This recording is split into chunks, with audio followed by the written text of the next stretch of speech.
Hello. We are live at the Polyhedral Crew. Tonight, we are going to change things up a little bit, and we are going to do Running Fate. This is game prep and analysis. So the way that our channel is going to work, at least for the foreseeable future, is every other Tuesday night, we're going to have live actual play. You'll get to see the game in action. And then on the off weeks, what's going to happen is I'm going to record these sessions, this Running Fate, where what I'll do is I'll talk about my preparations for the next game, talk about and review what happened in the previous game and how I may modify or change those things going forward. The purpose of this particular segment is to get an idea for, or to show and expose the way that I organize a game, the way that I think about a game, and how I like to put things together.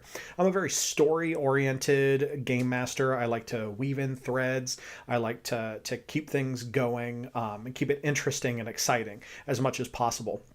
So what we'll do during these segments is just kind of talk about a variety of things. So let's see. I've got some notes, some talking points, and I've hit them all. So the very first thing that we're going to do, so my graphic says factions, fronts, and faces. So these are the major things that we're going to go over tonight. We're going to talk about each of those. Last Tuesday, we recorded session 0 for our Dresden Files Accelerated game. And so what we did with that is everybody made a character. They created a high concept, some aspects. They chose their mantles. They gave their characters a name. We started to get an idea of what we wanted out of the game. The players decided that they wanted everything to be they wanted to be set in kind of a secret library that only they had access to. A lot of the things that the players wanted out of the game sounded very political. So we decided that we were going to kind of focus on that political aspect of the game. And we decided that we're going to focus on the Accords. So the name of our game, if you haven't seen the announcements on all the various social media that we've posted, the game is called The Accords: Distrust in the District. So while this is going to be about politics, it's going to be about supernatural politics. So one thing that I'd like to avoid with this game is any real world implications of politics. I know that we live in I can't think of the right word for it. We live in times where politics kind of turns people off, maybe isn't as enjoyable or as good as what people may like it. And so I'd like to kind of avoid that and focus on the supernatural end of politics. Whenever we do have human representatives from Congress or the Senate, we're basically not going to kind of soil them with a party affiliation, and they're just going to be kind of generic politicians. Whether that's good or bad, that'll be up to each individual character, but I don't want to involve real world politics. I want to stay focused on supernatural politics. So that was a lot of what we put together, and then I did some graphics for it. I'm actually pretty excited about the graphics. I know you don't show up for that, but I'm pretty happy with how it came together. I think it's looking really good. So let's see. I'm going to talk through the player characters. Then I'm going to talk about the factions that the players created, and then we're going to kind of talk through the process of building some fronts and building some faces. I know fronts is not a term that's actually in the Dresden Files book. It is a technique that I stole from Dungeon World, where you kind of create an outlay of some dangers that are out in the world. I've been using this writing technique for a while now, and it serves me pretty well. So, one of the benefits of reading a lot of role-playing games and playing a lot of role-playing games is that you can pick up technology and habits and guidance from a lot of different places. I've gotten good GMing advice from some books, while other books I've gotten good mechanical things. So let's go, and I'm going to, share my screen. So there's my talking points. I know, super exciting. Oh, let's go to the player characters. So the first player character that we're going to talk about John's character. And John's character is Hux. He decided that he was going to build a criminal/changeling. And he's going to be an operative for the Discarded. We're going to talk a little bit more about that faction later, but he decided that he wanted to be an operative for the Discarded, which is a well, like I said, we'll talk a little bit more about that in full later. Basically, it's kind of it is what it sounds like: discarded changelings. The trouble aspect, we kind of workshopped it a little bit. He wanted to talk about how his criminal affiliations were kind of a burden as well as a boon. And so we made his trouble aspect caught in a criminal web. And so what this is going to mean is that his criminal activities are so intertwined with his day-to-day life that it causes him no end of grief. So while being an operative for the Discarded and being a criminal is a benefit, he's going to have some trouble because that all of his criminal activity is going to kind of rear its head and cause him problems. Some of the other aspects, he's got tired of being middle management. So what this means is that he aspires to be something greater. Right now, he's in a criminal organization. He's not high up in it, and he wants to change that. Pardon me. Sorry about that. Let's see. The next aspect is seeking salvation for what needed to be done. So John and I talked about this, and this aspect represents his desire to almost feel guilty or bad about some of the things that he's done, and he wants to change that. He's not necessarily stopping, his activities or doing the things that are like guilt, make him guilt ridden, but he feels bad about it, and so he's seeking salvation for those things. And then lastly, toe in the Fey waters. What this kind of represents is that he is just starting to explore his Fey heritage. Being a changeling, this is a big choice. If he uses his powers too much, he becomes a full-blown Fey. If he decides to ignore it completely, he'll become a regular human. And so he has to make that choice, and he has to make that decision. So he has to understand what that means.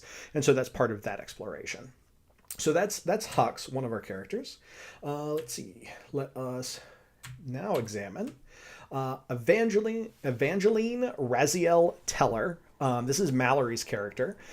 She is going to be playing a red court infected vampire / clued in mortal, which is really nice. The clued in mortal is actually the mantle that most got my attention whenever I read through the book. I like to play characters who can kind of be knowledgeable, help with the party, create advantage. My characters are always helping others. When I play D&D, I play the bard, stuff like that. So I've got I really like Clued in Mortal. If you listen to session 0, you would have caught that I do not like vampires. I do not like vampires one single bit, which is weird because Angel, the spinoff from Buffy, is one of my favorite shows ever. So maybe I'm a little bit of a hypocrite, but generally I think that vampires are overdone. I think it's time to kind of step away and do other things. But vampires are in the book. I told everybody that it would be okay to play vampires, and I meant that. Every last word of it, and so we'll tell an interesting story. So she is a red cord infected vampire and a clued in mortal. So obviously in the Dresden File universe, this puts this at a certain point in the timeline. I don't want to give spoilers, but you know what? I'm just going to not give spoilers. So her aspects, her high concept is unwilling founder of a nebulous organization, The Truth.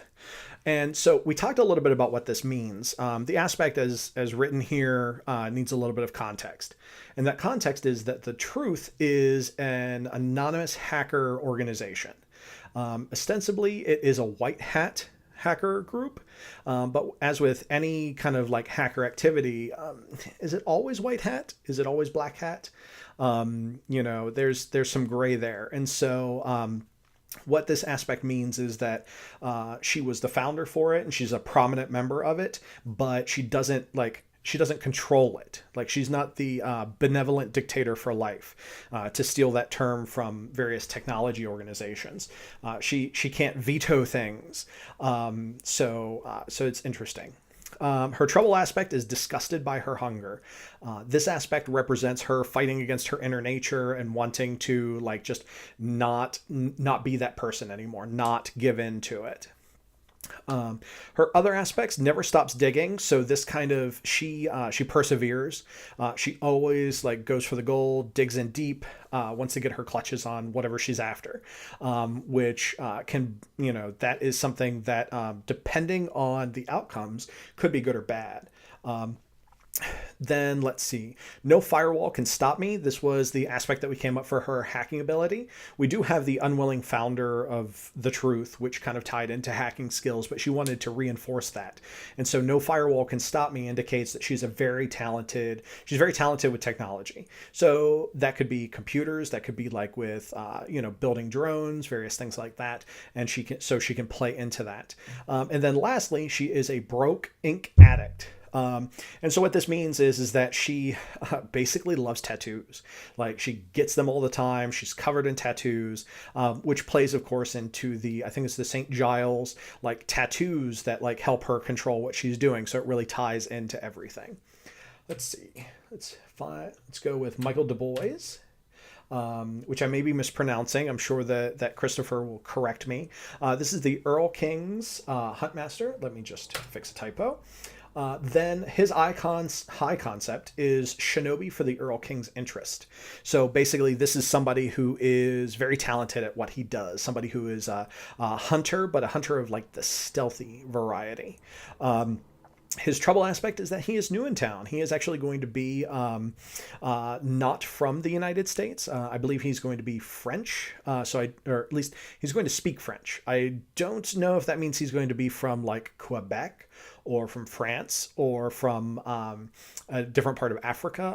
I'm not sure, but I find that very interesting that we make it a little bit international. So him being new in town, we're going to run into problems with idioms and just the general expectations of things. Let's see. His other aspects, more sneaky than straightforward. So this means that he is really good at being like sneaky and evasive. He's not a direct sort of person. So this is, a benefit as well as a problem. He is extraordinarily ordinary. And so what this means is that basically his character is going to be milquetoast. So, if you go to the mall, you couldn't find him because he just kind of looks like everybody else. And he is a novice in what he does. So while he is very talented at, the shinobi type stuff, he is a novice in the Earl King's service. And so what this means is that he may not be able to navigate the waters very well. So this character is going to be a little bit of a fish out of water. Let's go. And this is the last character. This is Ravi. Ryan is playing Ravi, and he is playing, we're calling it Knight of the Lotus. When we did some prep work before session 0, kind of hashing out some of the major concepts. And one of the things that we talked about was reskinning mantles from the book.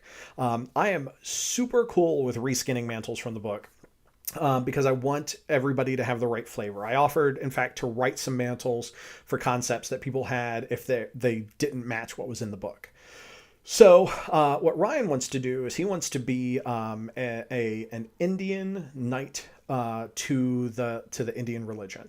I will admit that I'm a little bit deficient in my knowledge in that realm. I've been scouring Wikipedia to try and get up my information on that. I'm not as familiar with it, but one of the things that I really like about this is that is a departure from a common theme that we see, or at least that I'm exposed to in entertainment, which is very United States centric. So it's Christian centric, United States centric. I really like opening it up and exposing it to the greater world and kind of have this concept of a Knight of the Lotus.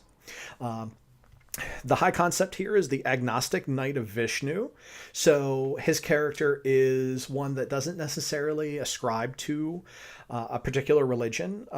If you're thinking Dev from Master of None, the Netflix show, that's sort of what's going on here. The trouble aspect is targeted by evil forces. So basically, there's going to be a lot of compels where monsters just come out of the woodwork and go right at him. So let's see. His aspects are always hiding behind a book so that he reads a lot, generally keeps to himself. He is a non-traditional traditionalist.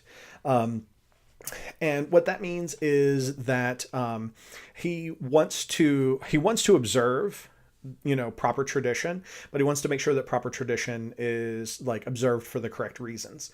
Like you don't always do a certain thing because you've always done a certain thing. You do a certain thing because it's meaningful. So that's going to be very interesting to see how that plays out. And then Eurogaming enthusiast, Ryan wanted to bring a little bit of him into the character. So it's sort of like how Billy and Georgia and the main Dresden Files universe actually play role-playing games. And the original Dresden Files role-playing game was written, I think, like the little post-it notes and stuff include Billy and Georgia. It was like a role-playing game for them. If you don't have the original Dresden Files role-playing game, it's great just to read it. So those are all of the characters that we've got going on for the game. So we've gone through 4 characters. So let's see. Just as a reminder, we talked about the player characters, which I know is not up on my board. I'm sorry I didn't update the graphic. But we're now going to talk about factions. After factions, we're going to talk about fronts. And after fronts, we're going to talk about faces. So let's talk about factions. So during session 0 last week, I had all of the players come up with factions. Okay. And we're going to take those factions one at a time. Let's see. One of the players came up with White Court vampires. Just so you understand my convention with my notes here, anything that's got this little caret and is indented right here, that is the original text that the players provided to me. Everything else is wholesale my invention. So I just kind of take what they've provided and try to start building a story out of it and start bringing everything together. So White Court vampires. It sounds good, like being in the DC area, having the White Court vampires of House Wraith use their, use sex workers to get blackmail information. Yeah, that sounds great. Sounds awesome. So I did a little bit of some searching on some Dresden wikis and determined that Eliza Wraith, given her description, she was kind of a little bit of a punk.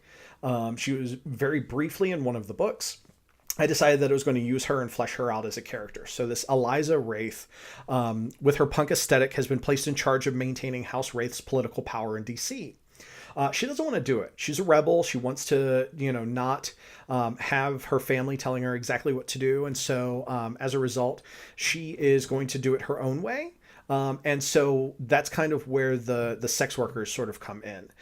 She decided that instead of using the methods that the White Court were already using, which were a little bit less, I don't know,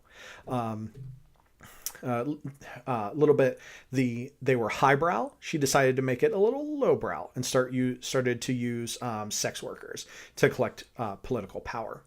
So going through the factions, I needed to write a goal, an obstacle, resources, weaknesses, aspects, and next steps. So for this group, I wrote a goal for the White Court vampires of collect blackmail information to help House Wraith maintain its influence and power over the mortal government, and to throw parties for the powerful. That seemed pretty straightforward.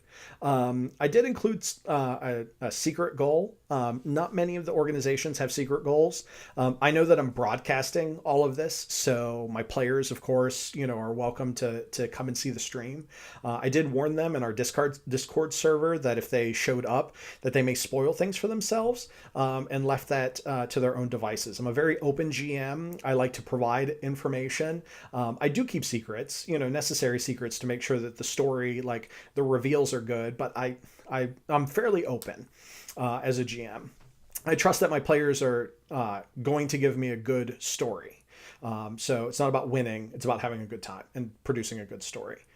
So let's see. The obstacle for the White Court vampires is that politicians don't like to be blackmailed. Pretty obvious, but I like to enumerate it. So resources. They are wealthy from selling drugs and prostitution. Other resources are other Wraith family vampires, so they can call on them.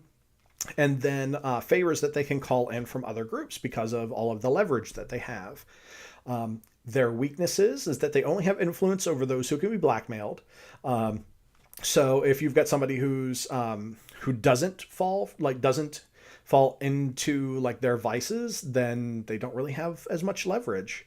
Although, of course, they can use other groups for leverage, so on and so forth. Let's see. The other weakness is that Eliza Wraith Wraith has no interest in doing as she is told by her sister. So as a result, she is doing it on her own, and that is a weakness because instead of following a tried and true formula, she's kind of doing her own thing because that's what she wants to do. And so we'll see what happens. And then next steps is empty because I'm still fleshing stuff out. And also because I'm using fronts to write things. So I left that blank. Let's see. The next faction is the Discarded. So the Discarded is a faction of illegitimate summer court half-breed children.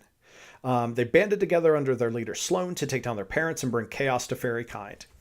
That's what I was provided with, and so I decided, let's build on it. Let's figure out what we're going to do here. I decided that the Discarded would all be children of one particular senator who would be a full-blooded fae who is going to wield power in the district. And so this faction of all of these illegitimate children are going to kind of band together to try and bring this powerful senator down. This starts... Whenever I started to write this, it started to provide seeds for me of like the possibilities of who could be the big bad guy. And this senator in my mind has the potential to be the big bad guy. Like we've got the Discarded that bands around it. The White Court vampires, while interesting, can kind of be sort of involved. But I think that this senator is going to be one of the keys to the story. There's another one when we come up to one of the future factions. So the Discarded, the goal is to make life hell for Pops and then kill him. So we're going to keep that simple. There is a secret goal. Don't tell my players. I'm assuming that you can all keep a good secret. Sloane struck a deal with a demon for power and has to feed that demon other Discarded. So what this means is that the Discarded is going to have this purpose against the senator, but then the leader of the Discarded has a different goal and agenda.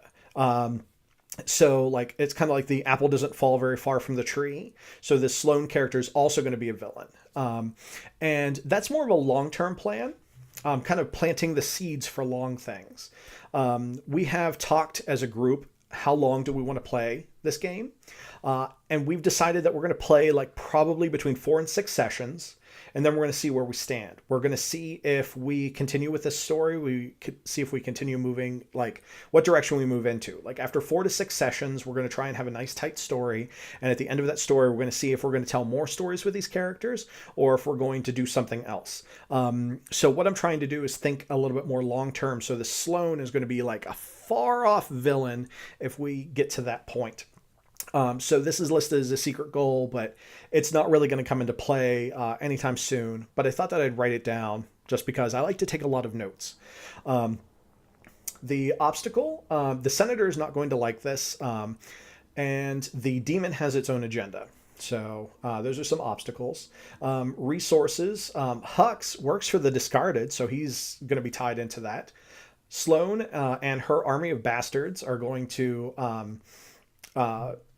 that's part of the resources. And then the demon is going to be a resource as well. Weaknesses, they lack resources and power. They're not really a power group. They're not really like all they have is each other. So they're pretty like they don't have a lot going on. So thus they're going to have to sort of like leverage other interests. So they'll have to do that. I wrote some aspects for this particular faction. I don't know if these will actually ever get used in play, but I wrote them out just to kind of think about them. And they are Revenge on the Father, Growing Power. The Growing Power was specifically thinking about the demon and how it was going to provide them with power. I wanted an aspect that reflected that. Pardon me. I wanted an aspect that reflected that while not like giving it away. So Growing Power is suitably generic. And then there's Mortal Criminals, just kind of indicating that they're mortal criminals. So let us move on to the Denarians. Oop, hit the wrong button there. There we go. All right, that didn't switch. There we go.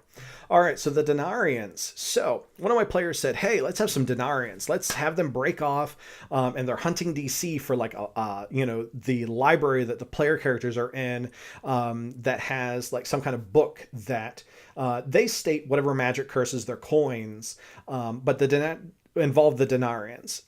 The Denarians are going to be one of the central villains. Them and the Senator are going to be the two central villains in the game." And so I think that they're going to play off of each other really well. So yeah. So the goal, I had a little bit of a hard time with the Denarians, and I'm still having a little bit of a hard time with them, thinking of like what their goals are, what their agendas are, because I don't want to mimic what's been done in the Dresden Files books, but I also want to make sure that this is something that feels like it's ours and it's part of our story, as opposed to like lifting some Denarians from Dresden Files and bringing them over. So I decided, I was going through Wikipedia. So if you're a GM worth your salt, you've got Wikipedia bookmarked, because I tell you what, there's so much weird, strange stuff on Wikipedia that is true, that like you can write entire campaigns. Like, you do not need fictional universes to write an interesting campaign. You need Wikipedia, and if you really want weird things, Atlas Obscura. So I was going through and I was looking at grimoires, a listing of them on Wikipedia, and I found this one called the Picatrix. If I'm mispronouncing it, I apologize. I've got a habit of butchering words. But the Picatrix is a grimoire that actually comes in 4 parts. And it's a grimoire dedicated to like divinations. And so I thought, like, well, maybe the Denarians want this collection of books so that they can use the divinations to further their interests and agendas. If you can see the future, you can stop whatever's going to happen in the future. And because of the fact that the Picatrix is in 4 parts, 4 separate books, that means that like the quote unquote quest items in the game gives me like 4 touch points. So like if the heroes like lose one, they still have 3 other opportunities to stop them from getting all of the things that they need. So it helps to create drama without me having to worry about like, oh, I need to compel the book away from you, but everybody's going to keep spending points to make sure that compel doesn't happen. So it keeps things interesting. So they do not have a secret goal. Their obstacle is that the current owners of the 4 texts don't want to part with them. Let's see. Their resources are a cult of human goons with their tongues cut out, and hellhounds. Let me make that plural in my notes. Their weaknesses, the Denarians have recently exited the Accords, making them open targets for all of the powers in the area. What this, now that I think about it, this does not jive with the timetable of the Red Court vampires, because I believe that Nicodemus doing what he did to exit the Accords happened after what happened with the Red Court vampires. So I got a little bit of a problem here. So what I can do with this is I can change it to the Denarians are kind of like pushing the boundaries of the Accords, and various Accord members don't like that. And so they're getting into trouble by pushing those boundaries. So I think that's perfectly serviceable. And because they're pushing those boundaries, these major powers are, they don't like the fact that the Denarians are doing this, and so they're trying to stop them. So that's a weakness.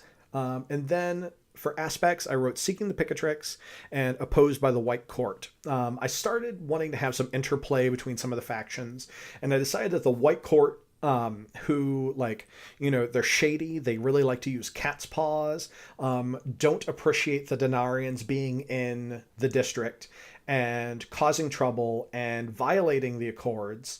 And so they're going to be opposing them. And so they're going to kind of like be trying to stop the Denarians and help those who oppose them. So this means that the player characters can kind of be the cat's paw for the White Court in this regards. So that adds kind of another layer of things that can go in and go on. So let's see, what else do we have? We've got two more factions to go through, and then we'll start talking about fronts and faces. I hope everybody's having a good time. I hope everybody's finding this useful. I am enjoying this. Just as a reminder, we're covering the factions, fronts, and faces that I have to write after session 0. And making sure that all of the information that the players have provided to me is honored and expanded upon. I want to make sure that my players feel that they are living in the world that they created and make it interesting and engaging as well. So thank you, everybody who's shown up. We're going to continue on. We're going to get back to some factions. So, getting back to factions, I want to talk about the Kindred Lobby. The Kindred Lobby is a group of supernatural beings who are working together to use the human political system for their gain. Now, if you're anything like me, whenever you hear Kindred, you immediately think werewolf. I don't know, maybe it's all the years of World of Darkness, I just immediately think werewolf. But this Kindred is more in spirit than like werewolf. So what this is these are like small groups that don't have representation that are banding together to try and use the human political system for safety. You know, these would be paranetters. These would be groups of changelings, small groups of changelings, and just trying to do their best to keep things going, keep things okay. So, let's see. Now, this last line that's in here, it says probably highly corrupt due to everyone having their hand in the pot.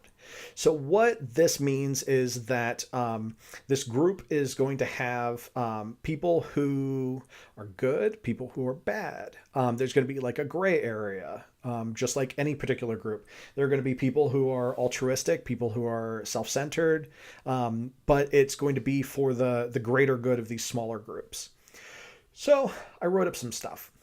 So the goal of the Kindred Lobby is to work to the benefit of the smaller powers that exist in the world that are forgotten by the major powers. They have no secret goals. Their obstacle is just working to gain significance. It's really, I mean, imagine that you're in a world filled with different courts of vampires, the White Council, the Fomori, all of these different huge power groups that are ancient, have all of these powers, and then suddenly, like, you've got a bunch of people with minor powers who, like, you know, decide that they want to band together. There's almost nothing that they can do. You know, they're not going to get recognized without, like, you know, something major. And so this is what they do. This is how they do that. They are their resources. They're small supernatural groups, including the Paranetters. And so what this means is that there are things that they can do and get done that these larger organizations maybe are slower at doing, or they have more rituals and formulas and traditions around certain things. Thinking about like slow response times from the White Council, for instance. You know, Paranetters, that information can spread like wildfire because no one's destroying computers whenever they decide to text each other, which, as an interesting sidebar, none of the players chose to be a wizard, which I thought was very interesting, because had I been playing, I probably would have wanted to go that route, and mixing in the clued in mortal, but c'est la vie. So let's see, what else do we have? Another resource is that there are several small businesses in the metro area. So I'm just kind of imagining I can write up some businesses and have that benefit the group somehow. Pardon me. Weaknesses, too small to be formidable in supernatural circles. If the Winter Court decides that they don't like the Kindred Lobby, there's not a lot the Kindred Lobby can do except for head for the hills. So aspects that I wrote for that is paranetters to the rescue, and lobbyists and interns. And I wrote this last aspect thinking that what could happen is that the Kindred Lobby could be a collection of lobbyists and interns who are really good at kind of soliciting help. And so they would solicit both the human political system and the supernatural political system, and be able to sort of like attempt to accrue favors and powers and things of that nature. So that is the Kindred Lobby. The very last one that we have, the last organization, is the Truth. Those of you with keen eyes will see that what was written for the Truth is small band of hackers that, and that's it. So that player did not finish that statement. So that means that I, as the GM, get to fill it in. And so I twirled my evil mustache and wrote the following. The Truth refer to themselves as white hat hackers. They work the system for the benefit of the world. They work to set conspiracy theories loose and shine a light in the darkness. So I had the origin of the group be like as a response to the Edward Snowden incident where he set information free and they hail him as a hero. And so that's kind of like one of their like he's one of their heroes, and so they want to set information free. Generally, each member is going to actually be anonymous unless they've decided to reveal themselves to others. So that's going to make communication between each other easy/difficult. So like you don't know who anybody else is unless they've told you, but you can always reach them on like whatever the server is that they're talking on. Their goal is that all information yearns to be public. Secret goal, I wrote permission denied because that amuses me. And sometimes I just have to write stuff to myself to amuse me. As far as an obstacle, let's see. Obstacles, they are hunted by White Court vampires because they do not appreciate their leverage being removed. The White Court vampires in this game are going to work on blackmail. And if whatever that blackmailable thing is already revealed to the public, then the White Court vampires can't leverage it. And so that means that, that these two groups kind of butt heads. They are disliked by the Kindred Lobby since they are easy targets for the truth. So what this means is that any secrets that some of the small groups that are part of the Kindred Lobby are, they're easily targeted by the truth because they don't have as much defenses as everybody else. And so the Kindred Lobby just really doesn't like that because their stuff gets exposed really easy. Their resources, they've got all the servers, great technology, and marvelous coffee recommendations. Their weaknesses, they're frequently seeking information that doesn't exist. This is because some conspiracies, believe it or not, are not real. So this means that sometimes they go down rabbit holes for information that does not exist, or they actually do uncover true events. And so like it's kind of hit or miss. And of course, being anonymous makes it harder to work together. If somebody's not online, you can't get in touch with them. For aspects for this, I wrote expose all the secrets and Spartans of the internet. So I wanted to kind of like indicate that they were like kind of like warriors for truth. So Spartans of the internet, I thought was, I don't know, maybe it's too clever, but I love writing aspects. It's a lot of fun. It's a thing I like doing. So yeah, so that was pretty fun. So let me go back to my notes here. Okay, so those are all of the factions. So just to recap, we have White Court vampires, we have the Discarded, we have the Denarians, we have the Kindred Lobby, and we have the Truth. So, pardon my yawning. Let's see. Let us just do a reminder. So going back to here, we've talked about the player characters. We've talked about factions. Next, we're going to talk about fronts, and then we're going to talk about faces. I've got about 20 more minutes that I'm going to kind of talk. So hopefully I can get through all of this stuff. I think I can because fronts and faces I'm still fleshing out. I've got another week before the game. I mean, as any good GM, I do most of my prep work the night before anyway, right? That's how it works. I'm kidding. I do it like 2 or 3 days in advance. Oh, so I hope everybody's enjoying this. So first thing I want to talk about, just to give you an idea, is to talk about, here it is. I want to talk about fronts first. So as I mentioned earlier, fronts are from Dungeon World. Dungeon World has a lot of great advice whenever it comes to GMing, especially if you're the kind of GM who wants to only prep just enough. I have a very busy life. I've got a day job. I run a business on the side. I've got a 4-year-old daughter. I've got a wife I like to play board games with. And so like all of these things lead me to wanting to have as little prep as possible, but I don't want to be underprepared. Like I want to make sure that I'm still providing something exciting. And so Dungeon World fronts afford me that, and it's amazing. So let's talk about what that looks like. First, what you do is you're going to write down the front's name, what it is, like what organization it is. For instance, one of the fronts in our game is going to be the White Court Vampires. or I'm sorry, the Denarians.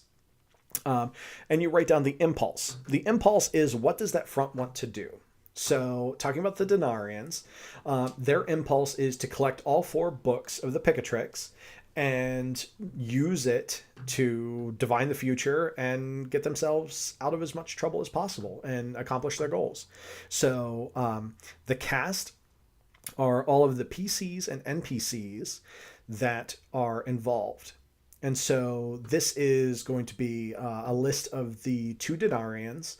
And I don't know yet if they're going to have any kind of named generals or contacts yet. That may happen in play, but I will list that cast out. And then there's Doom, or oh goodness, or Doom, for those of you who remember Invader Zim.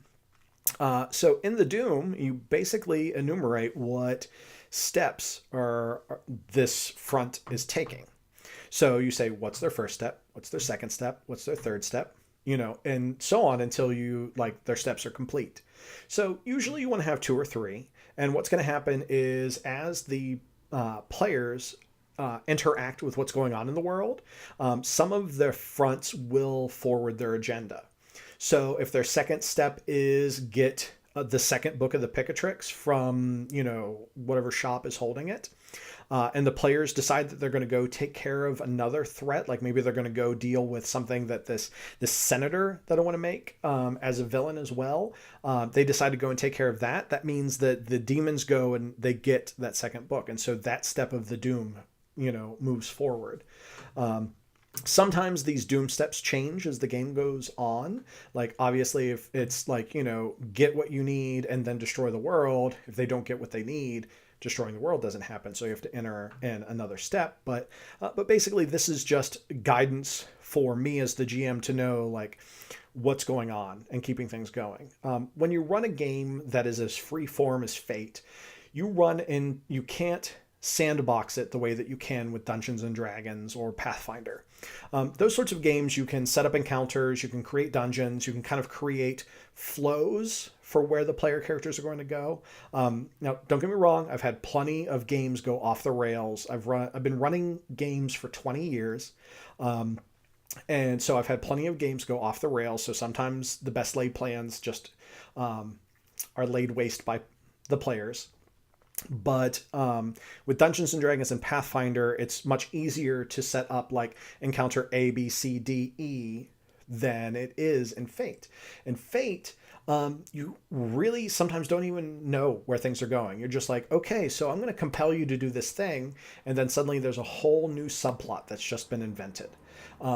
And so by having these fronts, that allows you to kind of maybe tie some of these things together. So like I run a private streaming game, and in this private streaming game, I had a nemesis for one of the player characters. And I had no idea how I was going to get the player character and the nemesis in the same place. I had no idea at the start of it. I just knew that the bad guy wanted to have his showdown fight with the player character, and that he was going to arrange it because he was so mad at the player character. And it actually happened because I compelled a second player to get kidnapped by that group, and just led to this giant chain of events that perfectly brought it all together. So by using fronts, it gives you flexibility. And as we go on, and as I run more of these running Fate sort of like sessions every other Tuesday, we'll talk about how that happens in play, and how my plans go right, how my plans go wrong, how invention at the table can help. Oh, my boom is where am I? That's slipping. All right. So after Doom, there are Grim Portents. Grim Portents are dark designs that could happen if a danger goes unchecked. Basically, this is what shit goes down if they accomplish what they're going to do. So if the Denarians get their books, basically, like, stuff gets effed.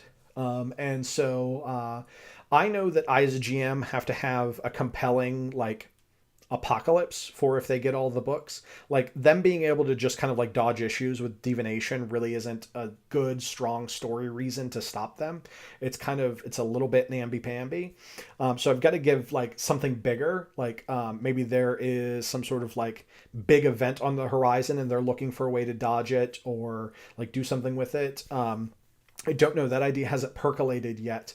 But again, that might be laying seeds for future games. So the Denarians are trying to find these books so that they can avoid a fate of something bad that's coming. Like maybe we go back to the Dresden Files and the Red Court vampires and the big thing that happens there.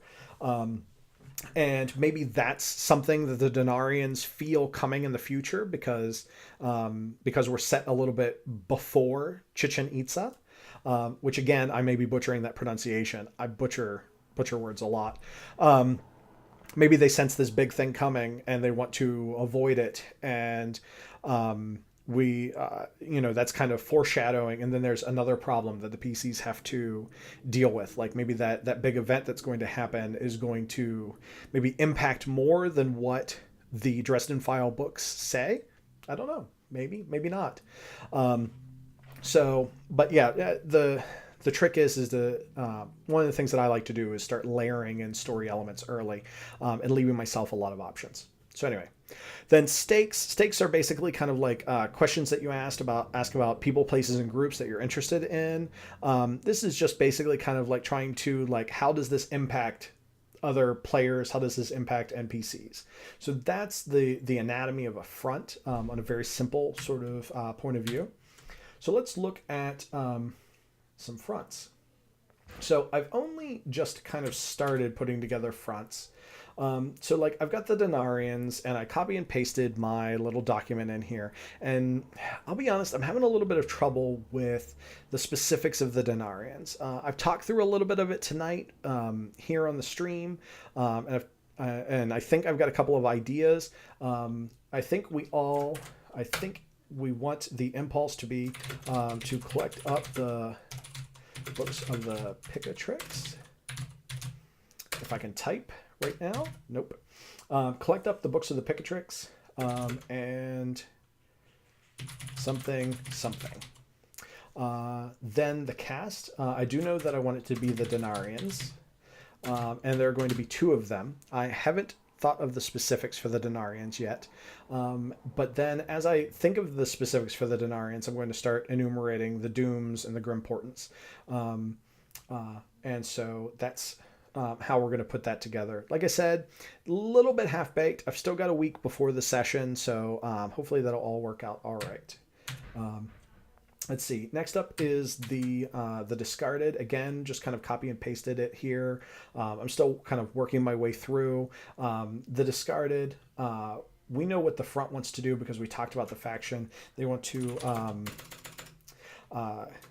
get revenge on their senator father. Okay, so we know that, and we know Cass that's involved. We know that Hux is going to be involved, one of the player characters, because he is involved with the discarded.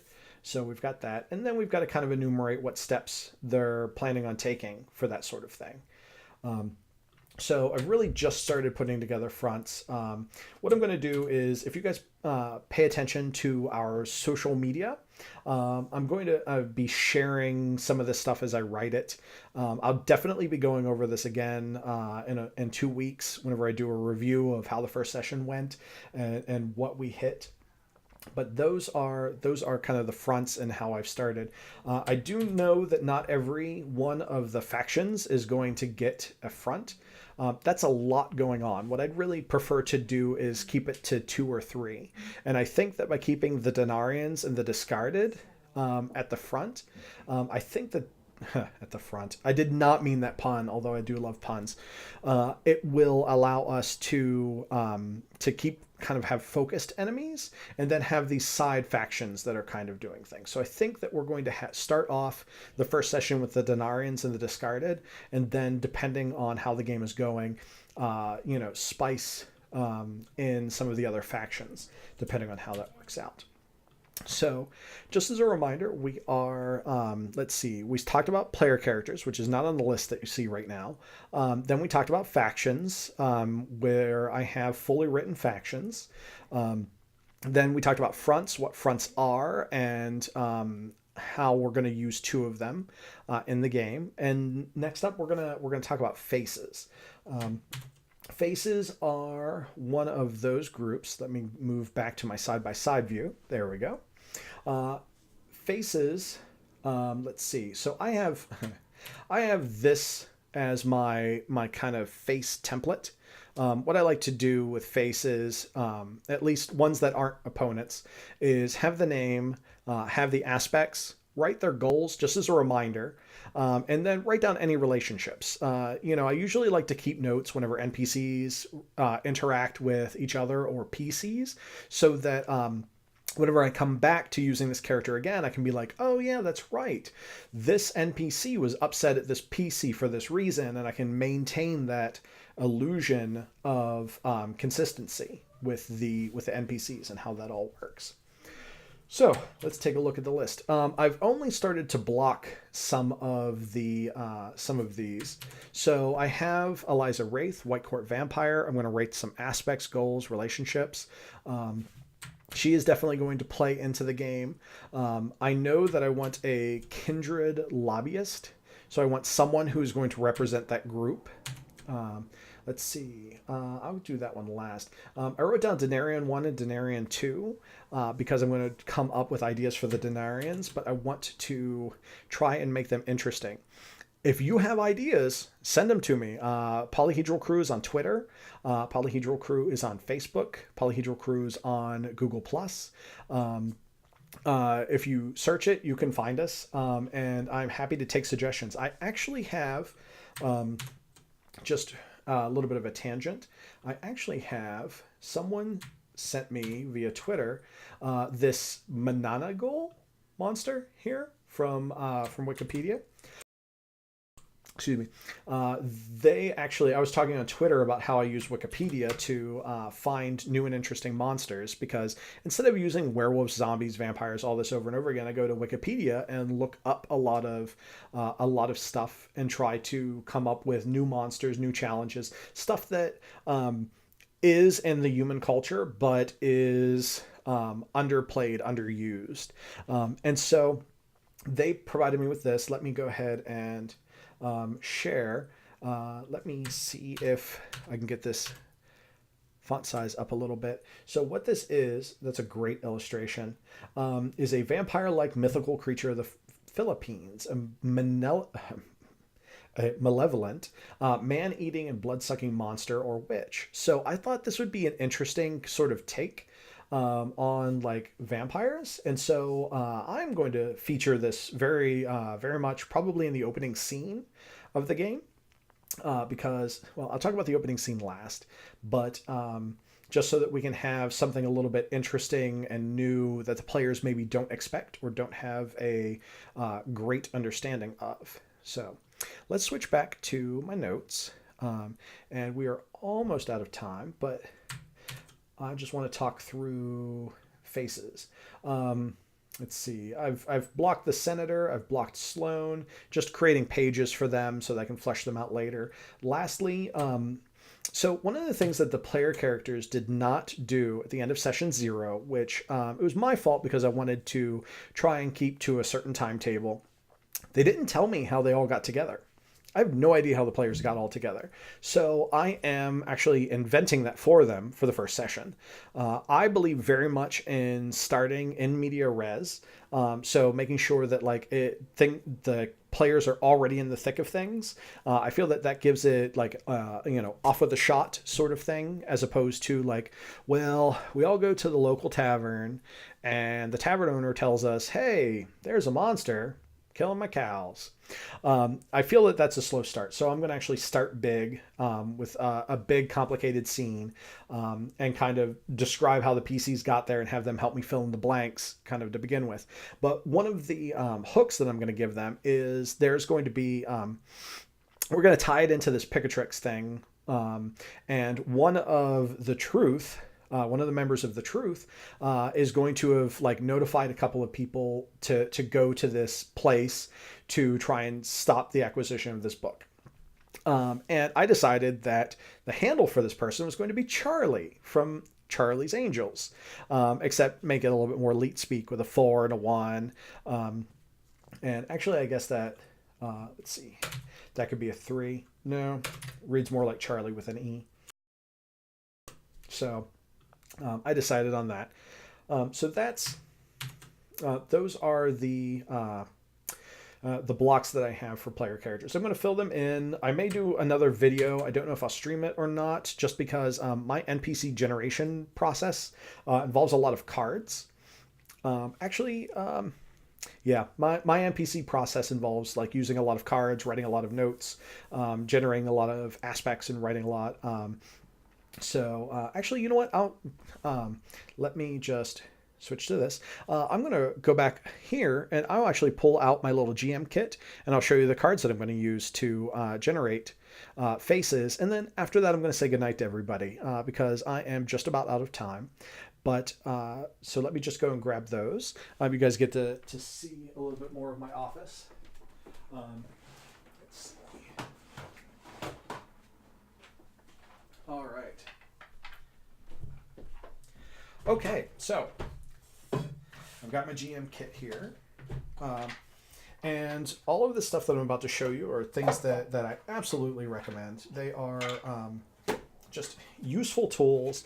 Every writer's got their own kind of technique, so please just use whatever works for you. But first and foremost, I've got a big stack right here of cards, and these are actually It's Not My Fault, and It's Not My Fault I'm Fantastic.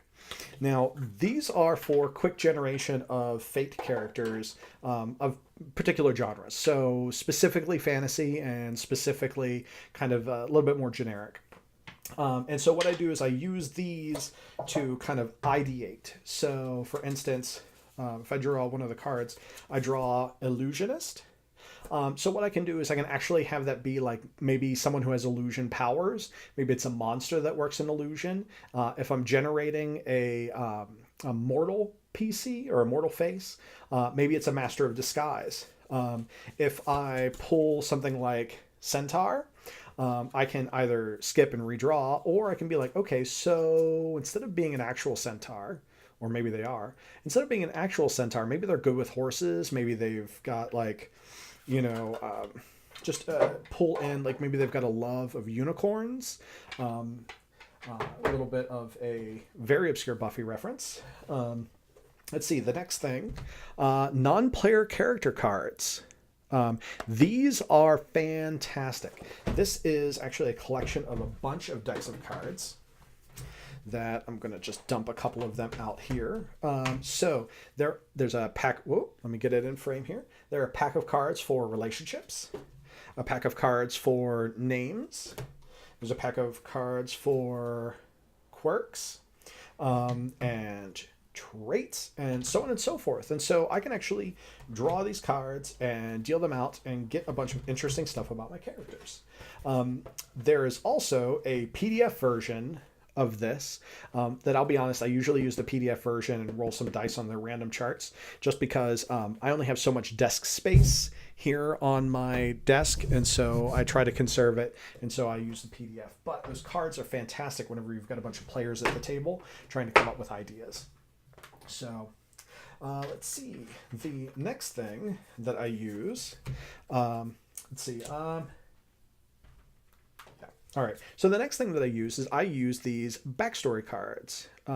Ryan Macklin made them. They just basically are, I don't know if you can see that. There you go. They're actually questions that you can read to create relationships.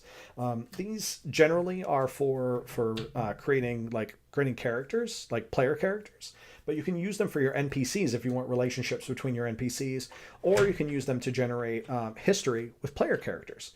One of the things about Fate is that it's very much a yes and sort of system, and so I don't feel bad creating a relationship from a face to a PC, as long as it's one that generally makes sense, and isn't generally isn't punitive to the player character.